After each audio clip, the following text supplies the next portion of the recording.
இந்த குரு சண்டால யோகம் அப்படின்னா என்ன, அதோட பலன்கள் வந்து எப்படி இருக்கும், இதை பற்றி கொஞ்சம் சொல்லுங்கள். சாதாரணமாக நம்ம வாங்கிட்டு இருந்த ஒரு மசால் பொடி ஆகட்டும், பால் பாக்கெட் ஆகட்டும், இன்றைக்கி அந்த நிறுவனங்கள் தமிழ்நாட்டில் மிகப்பெரிய கோலிச்சி இருக்குது. அந்த மாதிரி வந்து பார்த்தீங்கன்னா இந்த ரசவத்தில் இருக்கக்கூடிய இவங்களுக்கு படிப்பறிவு ரொம்ப கம்மியாக இருக்கும். சொல்லப்போனால் படிப்பறிவு இல்லாமல் இருக்கும். ஆனால் பிஹெச்டி பண்ணவங்க, பெரிய பெரிய டிகிரிஸ் முடித்தவங்க, 2 டிகிரி 4 டிகிரி முடித்தவங்களுக்கெல்லாம் வந்து அவர் சம்பளம் கொடுக்கக்கூடிய ஒரு சூழலை வந்து இவங்களை நெருங்கணும்னால யோசிக்கிற அளவுக்கு ஒரு தலைமை பண்பு மிக்க நபர்களாக மாறி போயிடுவாங்க. இவங்களுக்கு பணமோ பொருளாதாரமோ ஒரு பொருட்டே கிடையாது. கண் அசைவில் ஒரு கவர்மெண்டே லக்னமாக வந்து அங்கே வந்து ராகும் இருக்கிறாரு, கூட குருவும் இருக்கிறாருன்னா கண்டிப்பாக இவங்க வந்து காதல் திருமணம் தான் செஞ்சுப்பாங்க. அதுவும் எப்படி செஞ்சுப்பாங்க, எதிரியோட வீட்டில இருந்து.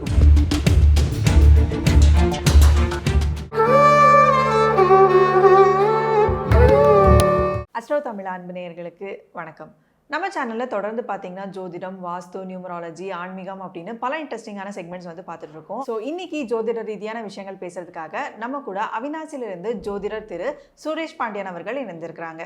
வணக்கம். வணக்கம்மா. வணக்கம். எப்படி இருக்கீங்க சார்? நல்லா இருக்குமா. நல்லா இருக்கீங்களா? நல்லா இருக்கேன் சார். உலகெங்கும் வாழும் அஸ்ட்ரோ தமிழா யூடியூப் சேனல் நேயர்களுக்கு அன்பு வணக்கங்கள். எல்லாரும் நல்லா இருக்கணும், எல்லாம் நல்லா இருப்பீங்க.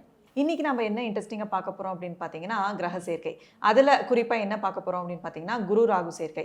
ஸோ பொதுவாக இந்த சேர்க்கையை வந்து குரு சண்டால யோகம் அப்படின்னு ஜோதிடத்தில் வந்து சொல்கிறாங்க இல்லைங்களா. ஸோ இந்த சேர்க்கை, குரு ராகு சேர்க்கை 12 வீடுகள்லையும் இருந்தால் என்ன மாதிரியான பலன்கள் இருக்கும் அப்படின்னு சொல்லி தான் இன்றைக்கி டீட்டெயில்டாக பார்க்க போகிறோம் சார். ஸோ ஒரு வீட்டுக்கும் நம்ம பார்க்கறதுக்கு முன்னாடி இந்த குரு சண்டால யோகம் அப்படின்னா என்ன, அதோட பலன்கள் வந்து எப்படி இருக்கும், இதை பற்றி கொஞ்சம் சொல்லுங்கள். குரு சண்டால யோகம் அப்படிங்கிறது சொல்கிறதுக்கு சண்டாளன் அப்படின்னு இருந்தாலும் இங்கே சண்டாளன் சொல்லக்கூடிய ராகு தான் சொல்கிறோம். ஆனால் குரு வந்து ஒரு முழு சுபர். குரு வந்து எந்த இடத்துலையும் கெட்டு போகாதவர், ஒரு இடத்த தவிர. அது வந்து மகரம். அது மகரத்தை பற்றி பேசும்போது பேசுவோம். ஸோ இந்த குரு முழு சுபராக இருக்கிறதுனால இவருக்கு பிடித்த விஷயங்கள் எது, நேர்மை, நீதி, நியாயம், பெரியோர்கள் கட்டுப்பட்டு நடப்பது, தனக்கான ஒரு கோட்டை போட்டு அதன்படி நடக்கக்கூடிய ஒரு கிரகம் குரு.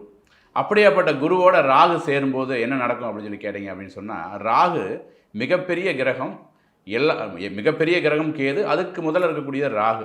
அப்போ உங்களுக்கு கிடைக்கக்கூடிய நல்ல விஷயங்களை மிகப்பெரியதாக கொடுக்கக்கூடிய ராகு குருவோடைய சேரும்போது ஒவ்வொரு ராசி கட்டத்தில் இருக்கும்போது, மேசம் முதல் மீனம் வரை இருக்கும்போது தனிப்பட்ட முறையில் ஒரு கட்டத்தையும் பார்த்துடலாம். அதில் முதல்ல நம்ம வந்து இப்போ மேசத்தை பற்றி பார்க்க போகிறோம். மேசத்தில் ராகுவும் குருவும் இருந்தாங்க அப்படின்னு சொன்னால் இந்த இடத்துல இணைவு அப்படிங்கிறத நம்ம எல்லாம் நினச்சிக்கிறோம். ராகுவும் குருவும் நம்ம கட்டத்தில் போட்டாலும் இணைவுன்னு, அப்படி கிடையவே கிடையாது. ராகுவும் குருவும் 5 டிகிரிக்குள்ளே இருக்கணும். இப்போ ஒரு கட்டம் அப்படிங்கிறது வந்து பார்த்திங்கன்னா 30 டிகிரி. அந்த 12 கட்டத்தை போடும்போது 360 டிகிரி நம்ம டோட்டலாக கனெக்ட் பண்ணுறோம்.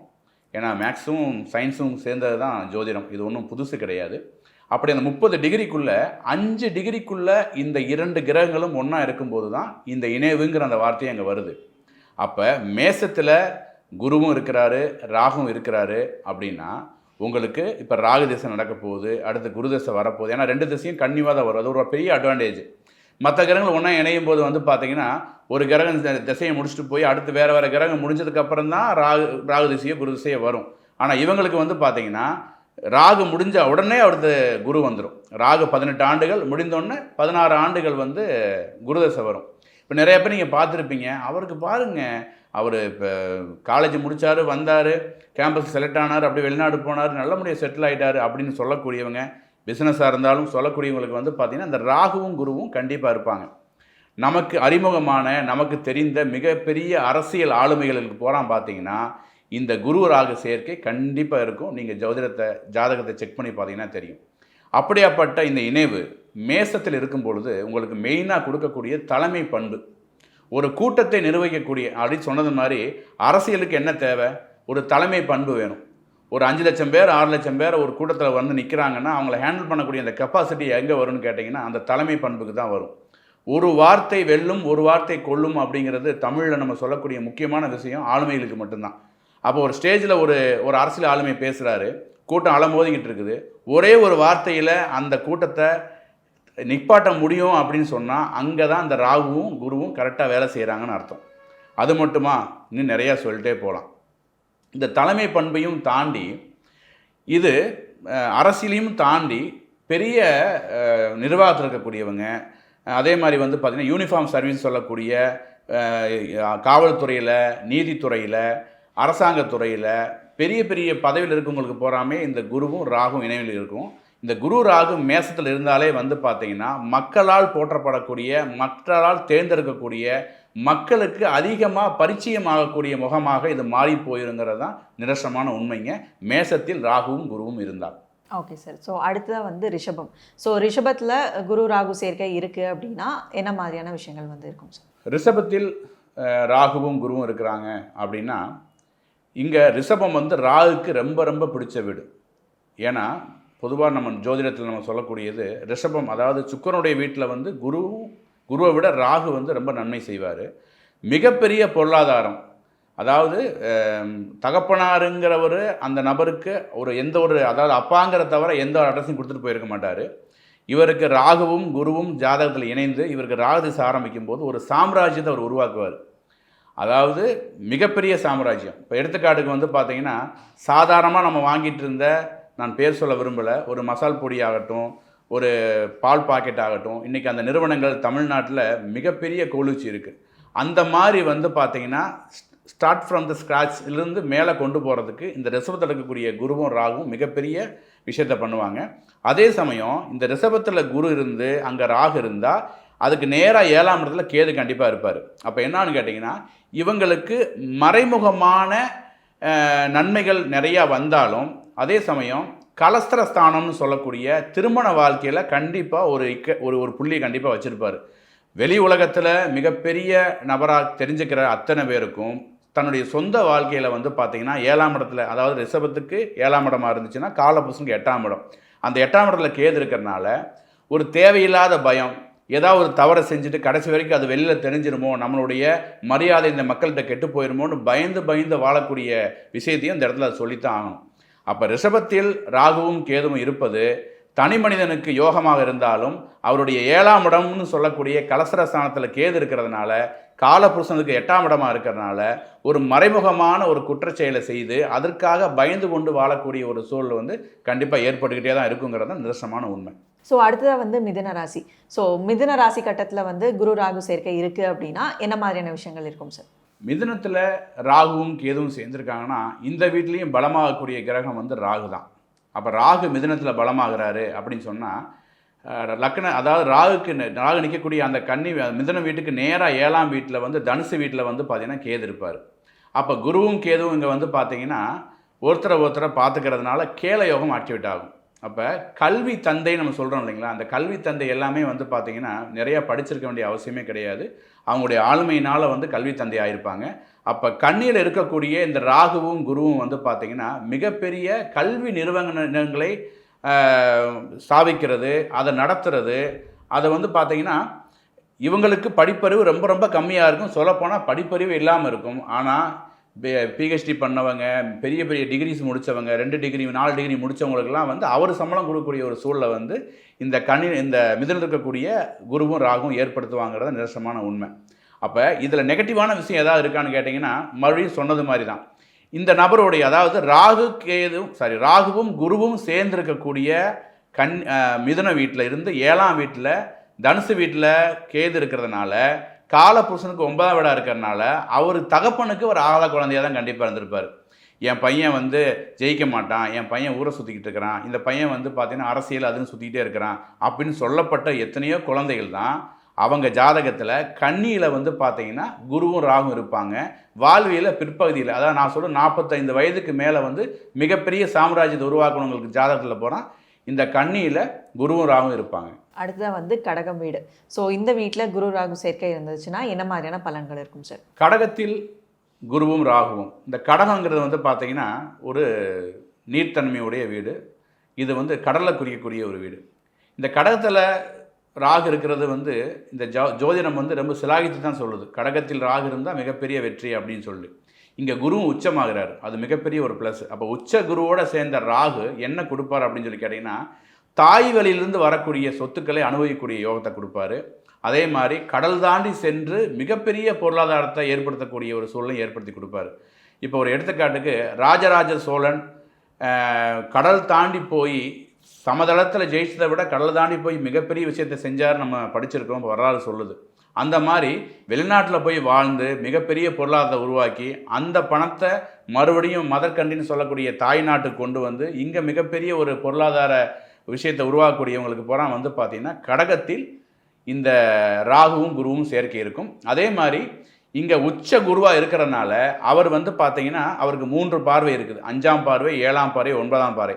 அந்த 3 பார்வைப்படுற வீடுகளும் ரொம்ப சிறப்பாக இருக்கும். அப்போ அவங்க கூட இருக்கிறவங்க, அவங்கக்கிட்ட வேலை செய்கிறவங்களாகட்டும், அவங்கக்கிட்ட ரொம்ப நாள் பணி செஞ்சுட்டு இருக்கிறவங்க, ஏன் இத்தனைக்கும் அவங்க வீட்டில் ஹவுஸ் மேடாக இருக்கிறவங்களுக்கு கூட வந்து பார்த்திங்கன்னா மிகப்பெரிய விஷயங்களை செய்யக்கூடிய நபரெல்லாம் அவங்க மாறி இருப்பாங்கிறது தான் உண்மை. ஸோ அடுத்ததாக வந்து சிம்மம். ஸோ சிம்ம வீட்டில் இந்த குரு ராகு சேர்க்கை இருந்துச்சுன்னா என்ன மாதிரியான பலன்கள் இருக்கும் சார்? சிம்ம வீட்டில் குருவும் ராகு இருக்கிறாங்க அப்படின்னு சொன்னால் இந்த இடத்துல சூரியன் எங்கே இருக்கிறான்னு நம்ம பார்க்கணும். ஏன்னா இந்த ராகுவுக்கு இந்த சூரியனோட வீடு அவ்வளோ ஒரு சிறப்பான வீடுன்னு சொல்ல முடியாது. ஒருவேளை சூரியன் இந்த ஜாதகத்தில் நீச்சமாக இருக்கிறாரு அப்படின்னா அது சில ஒரு மாறுதியான குருவுடைய ஆதிபத்தியத்தை மட்டும் எடுத்துகிட்டு போகிற மாதிரி இருக்கும். ராகு அங்கே ஆக்டிவேட் ஆக மாட்டார்.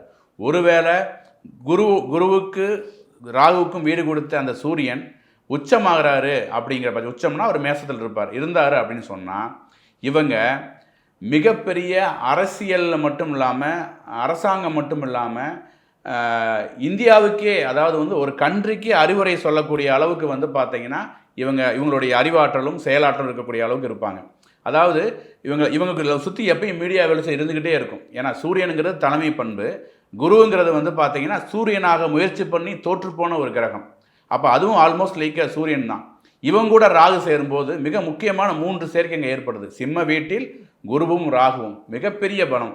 அதாவது இவங்களை நெருங்கணும்னால யோசிக்கிற அளவுக்கு ஒரு தலைமை பண்பு மிக்க நபர்களாக மாறி போயிடுவாங்க. இவங்களுக்கு பணமோ பொருளாதாரமோ ஒரு பொருட்டே கிடையாது. கண் அசைவில் ஒரு கவர்மெண்ட்டே வேலை செய்கிற அளவுக்கு வந்து பார்த்திங்கன்னா இந்த விஷயம் இருக்குங்கிறத நான் சொல்லுவேன். ஸோ சிம்மத்தில் குரு ராகு மிகப்பெரிய அதிர்ஷ்டம் தான் நான் சொல்லுவேன், சூரியன் வலுவாக இருந்தால். ஸோ அடுத்ததாக கன்னி வீட்டில் வந்து இந்த குரு ராகு சேர்க்கை இருந்துச்சுன்னா என்ன மாதிரியான பலன்கள் இருக்கும் சார்? கன்னி வீட்டில் குரு ராகு, நான் மேலே சொன்ன அந்த மிதுன வீட்டுக்கும் கன்னி வீட்டுக்கும் அதிபதி புதனாக இருக்கிறனால இவர்களும் வந்து பார்த்திங்கன்னா இந்த கல்வி தந்தையாகிறது. ஆனால் இங்கே வந்து மிதுனத்தை விட கன்னியில் வந்து பார்த்திங்கன்னா ஒரு சுயநலம் இல்லாமல் இருக்கும். கன்னி வந்து பார்த்திங்கன்னா காலபுசனுக்கு 6ஆவது வீடு. அப்போ ஒரு பற்றற்ற நிலையில் வந்து பார்த்திங்கன்னா இப்போ மேலே சொன்ன அந்த தந்தை வந்து, அதாவது மிதுன வீட்டில் இருந்து அவர் வந்து கல்வி தந்தை ஆனவருக்கும் கன்னி வீட்டில் இருந்து கல்வி தந்தை ஆகிறவருக்கும் என்ன வித்தியாசம் இருக்குன்னு கேட்டிங்கன்னா, இவர் நிறையா ட்ரஸ்ட் ஆரம்பித்து பொதுமக்களுக்கு, ஏழை எளியோர்களுக்கு இலவசமான மருத்துவம் பார்க்குறது, இலவசமாக வந்து கல்வியை கொடுக்கறது, ஒரு பக்கம் இருக்கவங்ககிட்ட பணத்தை வாங்கி இல்லாதவங்ககிட்ட கொடுக்கக்கூடிய ராபின்வுட் மாதிரி செயல்படக்கூடியவர் கண்ணில் இருக்கக்கூடிய ராகு. இங்கேயும் வந்து கூட புதன் இருந்துடுறாரு அப்படின்னு சொன்னால் கேட்க வேண்டியதே கிடையாது. இந்த இடத்துல கல்வி தந்தையாக இருக்கிற அவருமே வந்து பார்த்திங்கன்னா படித்தவராக இருப்பார்.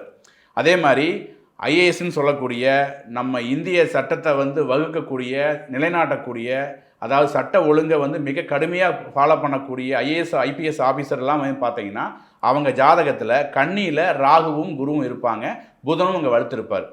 இதுதான். அதே மாதிரி பேருக்கு பின்னாடி வந்து பார்த்தீங்கன்னா பேரை விட பின்னாடி டிகிரிஸ் நிறைய போட்டே போவாங்க.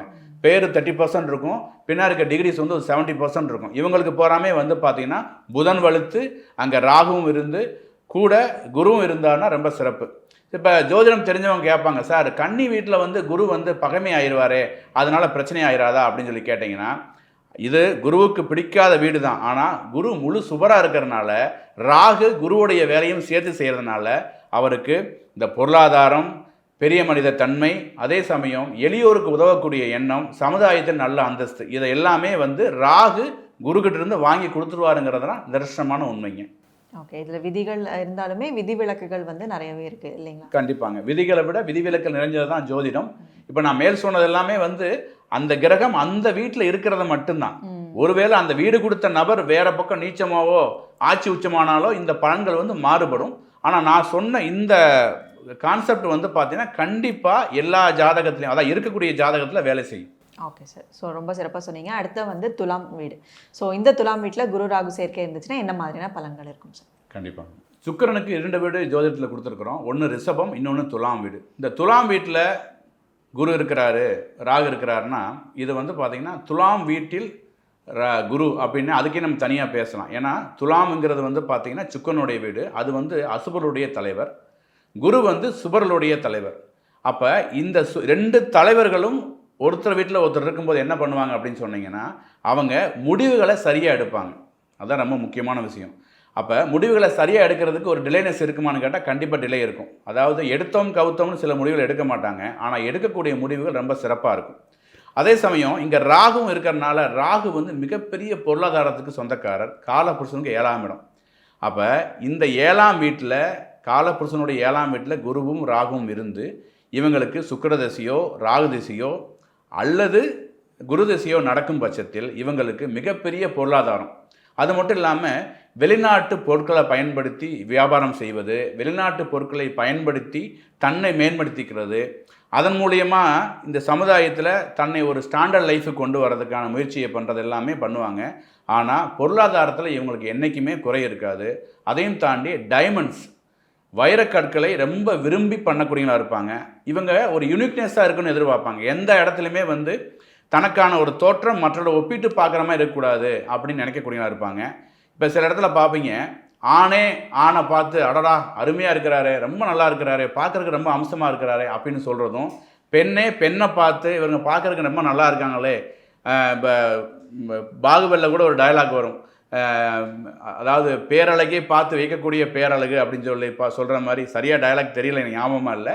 அப்படியாப்பட்ட ஒரு பேரழகை வந்து தனக்குள்ளே உருவாக்கக்கூடிய ஒரு கிரகமாக தான் இந்த ராகு குரு சேர்க்கை வந்து துலாமில் இருக்குங்கிறது உண்மைங்க. Okay sir. அடுத்ததாக வந்து விருச்சக வீடு. ஸோ இந்த விருச்சக வீட்டில் குரு ராகு சேர்க்கை இருந்துச்சுன்னா என்ன மாதிரியான பலன்கள் இருக்கும் சார்? விருச்சகத்தில் குரு ராகு இது வந்து பார்த்தீங்கன்னா எல்லாருக்கும் எதிர்பார்க்கக்கூடிய ஒரு அமைப்பு. விருச்சகத்தில் சார், விருச்சகத்தில் குரு தானே சார் ஆட்சி ஆவார், அது குருக்கு தானே சிறந்த வீடு, ராகுக்கு சிறந்த வீடுன்னு நிறைய பேர் நினைப்போம். ஆனால் அப்படி கிடையாது. இது வந்து காலபுருஷனுக்கு 8வது வீடு. இந்த ராகுவுக்கு ரொம்ப பிடிச்ச விஷயம் என்ன கேட்டிங்கன்னா, ஒரு விஷயத்தை தோண்டி எடுத்து ஜெயிக்கிறது தான் ராகுக்கு பிடிக்கும். மேலோட்டமாக இருக்கிற விஷயத்தை வந்து அவங்க எடுத்துக்கவே மாட்டாங்க. அதனால தான் சொல்கிறோம், வேறு மதம் வேறு மொழி சார்ந்தவங்க கூட போகும்போது ராகு ஜெயிக்கிறாரு, வேறு மொழியை கற்றுக்கும் போது ராகு ஜெயிக்கிறாரு நம்ம சொல்கிறதுக்கான காரணம் அதுதான். அப்படியாப்பட்ட சூழலில் காலபுருஷனுடைய 8வது வீடான விருச்சக வீட்டில் இந்த குருவும் ராகும் இணையும் போது மறைமுகமான வருமானங்கள் வருங்க. அது என்ன மறைமுகமான வருமானம் அப்படின்னு சொன்னால், இப்போ எப்பயோ தன் தாய்மாமனால் தனக்கு மறுக்கப்பட்ட சொத்து தாய்மாமனுக்கு மொத்தமாக போயிருக்கும். தாய்மாமனுக்கு ஒரே ஒரு பொண்ணு இருக்கும். இப்போ ஒரு அந்த தாய்மாமன் இருக்கிற வரைக்கும் அந்த பொண்ணை கண்ணில் கூட காட்டாமல் வளர்த்துட்டு இருப்பார் தாய்மாமனும் தாய்மாமனுடைய மனைவியும். ஏதோ ஒரு டைமில் அந்த தாய்மாமனும் மாமனுடைய மனைவி, அது அத்தையும் இல்லாமல் போயிடுவாங்க. அந்த பொண்ணு மட்டும் தனியாக இருக்கும். இவர் போய் அந்த பொண்ணையும் கூப்பிட்டுருப்பார், சொத்தையும் சேர்த்து கொண்டு வந்துடுவார். இந்த மாதிரி தனக்கு வராதுன்னு நினச்சதை கொடுக்கக்கூடிய இடத்துல ராகு வந்துடுறாருன்னு அர்த்தம். இது மட்டுமா, எங்கேயோ இருக்கக்கூடிய ப்ராப்பர்ட்டி, தன்னுடைய தாத்தாவுடைய மூதாய காலத்தில் வந்து தனக்கு இல்லைன்னு மறுக்கப்பட்ட சொத்து வந்து பார்த்திங்கன்னா காலப்போக்கில் இவருக்கு வந்து சேரும். அது கோடிக்கணக்கில் இருக்கும். அது வரைக்கும் ரோட்டில் இருப்பார். திடீர்னு மிகப்பெரிய கோடீஸ்வரனாக மாறுறது இதுதான். லாட்ரி யோகம் இதுதான் சொல்கிறோம். ஒரு காலத்தில் இது புதையல் நம்ம சொல்லுவோம், இப்போ புதையல்லாம் கிடையாது. ஸோ லாட்ரி யோகம். எங்கேயோ போனோம், கேரளாவுக்கு நான் டூர் போனேங்க, அதிரம்பள்ளி ஃபால்ஸ் பார்க்கலான்னு போனோம், ஃபேமிலியோடு போனோம், ஃப்ரெண்ட்ஸோடு போனோம். சும்மா ஒரு அம்மா வந்து கொடுத்தாங்க, ஒரு லாட்ரி ஷீட்டு வாங்கிட்டு வந்தோம். அந்த லாட்ரி ஷீட்டில் வந்து இந்த மாதிரி எனக்கு மிகப்பெரிய ஒரு பரிசு தொகை விழுந்துருச்சு. அதுவும் 8ஆம் இடம் தான். ஸோ லக்கு யாருக்கு பிடிக்காமல் இருக்கும்? லக்கை விரும்புகிறவங்களுக்கு இந்த குருவும் ராகுவும் விருச்சகத்தில் இருப்பாங்க. ஆனால் அதுக்கு உங்களுக்கு குரு திசையோ ராகு திசையோ வரணும். இதில் வந்து கீழே ஒரு ஸ்டார் போட்டு ஒரு கண்டிஷன் அப்படி நான் சொல்லிடுறேன். உங்களுக்கு அதிர்ஷ்டம் உங்களுக்கு வந்து சேரணும் அப்படின்னு சொன்னால் விருச்சக வீட்டில் இருக்கிற குரு ராகு மட்டும் இருந்தால் பத்தாது, அவருக்கு வீடு கொடுத்த செவ்வாய் வந்து வலுவாக இருக்கணும். வலுனா என்ன? அங்கேயே இருக்கலாம், அதாவது வந்து விருச்சகத்தில் இருக்கலாம், மேசத்தில் இருக்கலாம், அல்லது மகரத்தில் வந்து உச்சமாக இருந்தார்னா நீங்கள் தவிர்க்க முடியாத கோடீஸ்வரர் ஆயிடுவீங்க. நான் மேல் சொன்ன இந்த 2 தசாபுத்திகள் வரும் பட்சத்தில். ஓகே சார், ரொம்ப சிறப்பாக சொன்னீங்க. அடுத்த வந்து தனுசு வீடு. ஸோ தனுசு வீட்டில் குரு ராகு சேர்க்கை இருந்துச்சுன்னா என்ன மாதிரியான பலன்கள் இருக்கும் சார்? கண்டிப்பாக. தனுர் மண்டலம்ங்கிறது வந்து பொதுவாக இந்த வீட்டில் எந்த கிரகமே கெட்டு போகிறது இல்லைங்க. இந்த 12 வீடுகளில் ஒரு வீடு எதுவுமே எதுவுமே நடக்காது சார், அந்த இடத்துக்கு எந்த கிரகம் போனாலும் நல்லது தான் செய்யும் அப்படின்னு நம்ம நினைக்கக்கூடிய ஒரு வீடு இருக்குதுன்னு சொன்னால் அது தனுர் மண்டலம் இருக்கக்கூடிய தனுசு வீடு மட்டும்தான். இது எதனால் அப்படி சொல்கிறோன்னா, மிகப்பெரிய பழமையான கோயில்கள், நீதிமன்றம், ஒரு சர்ச்சு, மசூதி, மக்கள் அதிகமாக கூடக்கூடிய, மக்கள் அதிகமாக நல்ல மனசோட இருக்கக்கூடிய இடத்துல வந்து அதே சமயம் நீதிமன்றம் சொல்கிறீங்களே, நீதிமன்றத்தை எதுக்கு நாடி போனால் நமக்கு நீதி கிடைக்குன்னு சொல்லிட்டு ஸோ நல்லதை நோக்கி நகரக்கூடிய இடம் தான் தனுர்மண்டலம்னு சொல்கிறோம். அப்படியாப்பட்ட தனுர்மண்டலத்தில் குரு இருக்கிறாரு அப்படின்னு சொன்னால் அவருக்கு சொந்த வீடு, கண்டிப்பாக நன்மை தான் செய்ய போகிறாரு. அந்த வீட்டில் இருக்கக்கூடிய எந்த ஒரு பாவகிரகமும் கெட்டது செய்யாதுங்கிற பட்சத்தில் குருவோட ராகு சேரும்போது அதை தான் நாங்கள் கோதண்ட ராகுன்னு சொல்கிறோம். இதுவும் மிகப்பெரிய விஷயம்தான். முன்னாடி சொன்ன அந்த விருச்சிக வீட்டில் வந்து பார்த்தீங்கன்னா மறைமுகமான ஒரு வருமானம் வரும். இப்போ ஒருத்தர் லாட்டரி சீட்டு விழுந்துருச்சு அப்படின்னு சொன்னால் அவர் வெளில சொல்லவே மாட்டார், ஏன்னா அவங்க வந்து கேட்டுருவாங்களோ, இந்த அரசியல்வாதி கேட்டுருவாரான்னு சொல்லிட்டு.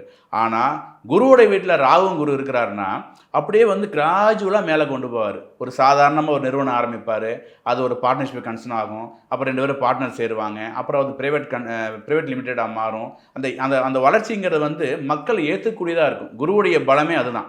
இந்த இடத்துல குரு தான் வலுப்பார், ஆனால் டெசிஷன் மேக்கிங் பர்ஃபெக்டாக இருக்கும். ஆனால் வளர்ச்சிங்கிறது வந்து மேல் நோக்கி போய்கிட்டே இருக்கும். நிறைய தங்கம் வீட்டில் வச்சுருக்கிறவங்க, தங்கத்து மேலே அதிகமாக பிரியப்படுறவங்க, பெண் குழந்தைகளுக்கு நிறைய செய்யணும்னு ஆசைப்படுறவங்க போகிறாமே வந்து பார்த்திங்கன்னா தனுர் வீட்டில், அதாவது தனுசு வீட்டில் வந்து இந்த குருவும் ராகும் இருப்பாங்க.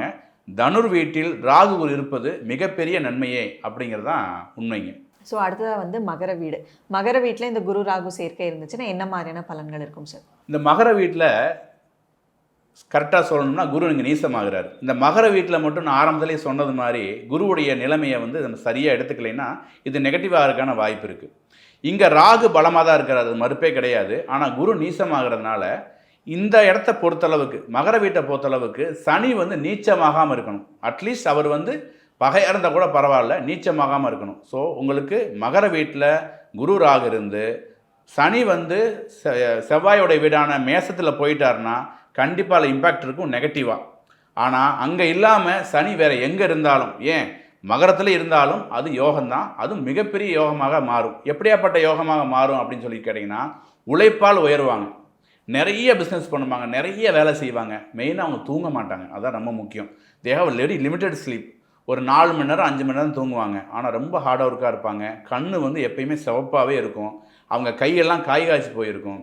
அவங்கள பராமரிக்கிறதுக்கே அவங்க நேரம் இருக்காது, அந்த அளவுக்கு இருக்கும். ஆனாலும் அந்த அவங்க குடும்பத்து மேலே ரொம்ப அன்பாக இருப்பாங்க. ஆனால் தகப்பனுக்கு அவரை பிடிக்காது, அவருக்கு தகப்பனை பிடிக்காது. இது ஒன்றை தவிர மற்றபடி எல்லாமே சிறப்பாக தான் இருக்கும். மகரத்தில் இருக்கக்கூடிய குரு ராகு சேர்க்கை, சனி வலுவானார். ஸோ அடுத்த வந்து கும்ப வீடு. இந்த கும்ப வீட்டில் குரு ராகு சேர்க்கை இருந்துச்சு அப்படின்னா என்ன மாதிரியான பலன்கள் இருக்கும் சார்? கும்ப வீட்டில் இருக்கக்கூடிய குரு ராகு சிறப்பு தான். நான் மேல் சொன்ன அந்த நீச்சம்ங்கிற விஷயம் வந்து கும்பத்தில் வந்து குருவுக்கு கிடைக்கிறது கிடையாது. இங்கேயுமே சனியுடைய வலுவை வச்சு இவங்க வாழ்வியலில் முன்னேறுவாங்க அப்படின்னு சொல்லலாம். அதே மாதிரி இது லக்னமாக வந்து அங்கே வந்து ராகுவும் இருக்கிறாரு, கூட குருவும் இருக்கிறாருன்னா கண்டிப்பாக இவங்க வந்து காதல் திருமணம் தான் செஞ்சுப்பாங்க. அதுவும் எப்படி செஞ்சுப்பாங்க, எதிரியோட வீட்டிலேருந்து பொண்ணு எடுப்பாங்க. அதாவது தன்னுடைய சமுதாயத்துக்கு ஆகாதுன்னு சொல்லக்கூடிய வீட்டிலேருந்து பெண் எடுப்பாங்க. தன்னுடைய நிலைப்பாட்டுக்கு நேர் எதிராக இருக்கக்கூடிய சமுதாயம் மாறி எடுக்கிறது மட்டும் இல்லாமல் மதம் மாறியே கூட பொண்ணு எடுக்கிறவங்களாம் வந்து பார்த்திங்கன்னா இந்த லக்னத்தில் ராகுவும் குருவும், அதுவும் கும்ப லக்னத்தில் இருக்கிறவங்க எடுப்பாங்க. ஆனால் இவங்க வாழ்வில் எப்போ ஜெயிப்பாங்க அப்படின்னு சொன்னால் திருமணத்துக்கு அப்புறம் இவங்க வாழ்க்கை மிகப்பெரிய வெற்றி அடையும். அதுவும் தன்னுடைய துணையுடைய ஜாதகத்தில் இந்த குரு ராகு எந்த நிலையில் இருக்கிறாங்க அப்படின்னு பார்த்து அவங்க அது காதல் திருமணத்தில் முடிவு பண்ண முடியாது தான். ஒருவேளை அவங்களுக்கு அந்த பிராப்தம் இருந்துச்சு அப்படின்னு சொன்னால் இவங்கள மாதிரி வெற்றி அடையக்கூடியவங்க யாருமே கிடையாது. வாழ்வில் மிகப்பெரிய வெற்றி அடையக்கூடியவங்களாம் அவங்க மாறுவாங்கிறது தான் உண்மை. ஸோ கடைசியாக வந்து மீன வீடு. ஸோ மீன வீட்டில் குரு ராகு சேர்க்கை இருந்துச்சு அப்படின்னா என்ன மாதிரியான பலன்கள் இருக்கும் சார்? மீனம் தனுர் மண்டலத்தில் சொன்னது மாதிரியே மீனம் வந்து குருவுடைய வீடு தான். காலபுருஷனுக்கு 12வது வீடாக இருக்குது. இந்த வீட்டில் குரு ராகு இருக்கிறது. ராகு வலிமை இழந்தாலும் குருவுடைய ஆதிபத்தியம் இருக்கிறதுனால இவங்க எதையும் நிதானமாக யோசித்து எடுப்பாங்க. ஒரு லாட்ரி சீட்டில் யோகம் விழுந்தால் கூட, ஒரு எடுத்துக்காட்டுக்கு அதை கூட வந்து பார்த்திங்கன்னா இதை நம்ம அனுபவிக்கணுமா, இதை எடுத்துக்கணுமா, இதை வந்து பார்த்திங்கன்னா இது எடுத்துக்கணும் நமக்கு வேறு ஏதாவது பிரச்சனை வந்துடுமா அப்படின்னு சொல்லி யோசித்து பண்ணக்கூடிய ஒரு சூழலை ஏற்படுத்தும். ஆனாலும் குருவோட வீட்டில் இருக்கக்கூடிய ராகு பொருளாதாரத்தை மட்டும் இல்லாமல் நல்ல குழந்தைகளை கொடுக்கக்கூடிய ஒரு இடமா அது மாறிடும். ஏன்னா இந்த குரு வந்து பார்த்திங்கன்னா 5ஆம் பார்வையாக பார்க்கக்கூடிய அந்த இடம் வந்து பார்த்திங்கன்னா காலபுருஷங்க 4ஆம் இடம். ஸோ தாய்மை உணர்வு இருக்கக்கூடிய இடத்த வந்து இந்த குரு பார்க்கறதுனால, அதுவும் வந்து ஆட்சியாருக்கு கூட அந்த வீட்டை பார்க்கறதுனால, தான் உச்சமாகக்கூடிய வீட்டை குரு பார்க்கறதுனால ஒரு நல்ல தகப்பனாக நல்ல தாயாக மாறி குழந்தைகளுக்காக எதையும் இழக்கிறது. இப்போ சில பேரை பார்த்துருப்பீங்க, சார் என் பையன் படிக்கணும்னு ஆசைப்பட்டான் சார் வெளிநாட்டில், எனக்கு இருந்த ஒரே ஒரு சொத்தை கூட விற்றுட்டு நான் வெளிநாட்டு படிக்க வச்சுட்டேன் சார் அப்படின்னு சொல்லி குழந்தைகளை வெளிநாட்டுக்கு அனுப்புறதுக்காகவும் அவங்களோட கல்விக்காக மிகப்பெரிய பொருளாதாரம் இழக்கக்கூடிய தாய் தகப்பனாக இருக்கிறவங்க எல்லாமே பார்த்தீங்கன்னா மீன வீட்டில் இந்த குருவும் ராகும் இருப்பாங்கிறது தான் நிரசமான உண்மை. எதிர்காலத்தை அவர்கள் குழந்தைகள் மூலமாக பார்ப்பார்கள்ங்கிறது தான் உண்மைங்க. ஸோ ரொம்ப சிறப்பாக இந்த குரு சண்டால யோகம் அப்படிங்கிறத வந்து குரு ராகு சேர்க்கை, ஸோ 12 வீடுகள்லையும் இந்த சேர்க்கை இருந்துச்சுன்னா என்ன மாதிரியான பலன்கள் இருக்கும் அப்படின்னு சொல்லி ரொம்ப இன்ட்ரெஸ்டிங்காக வந்து சொல்லியிருக்கீங்க சார். ஸோ தொடர்ந்து நம்ம ஜோதிட ரீதியாக நிறைய விஷயங்கள் வந்து அடுத்தடுத்த பதிவுகளில் பார்க்கலாம். ஸோ நீங்களும் சார் கிட்ட வந்து கன்சல்டேஷன் எடுத்துக்கணும் அப்படின்னா கீழே டிஸ்கிரிப்ஷனில் நம்பர் கொடுத்துருக்கோம். ஸோ அந்த நம்பருக்கு நீங்கள் கால் பண்ணி உங்களோட கன்சல்டேஷன் எடுத்துக்கிட்டு உங்கள் ஜாதகத்தில் என்ன மாதிரியான பிரச்சனைகள் இருக்குது, அதுக்கு என்ன தீர்வு இருக்குது அப்படின்னு சொல்லி சார் கிட்ட கேட்டு தெரிஞ்சுக்கோங்க. ஸோ தொடர்ந்து ஜோதிட ரீதியான நிறைய விஷயங்களை பார்க்க நம்ம அஸ்ட்ரோ தமிழா சேனலை ஃபாலோ பண்ணிக்கோங்க. நன்றி, வணக்கம் சார். வாழ்க வளமுடன்.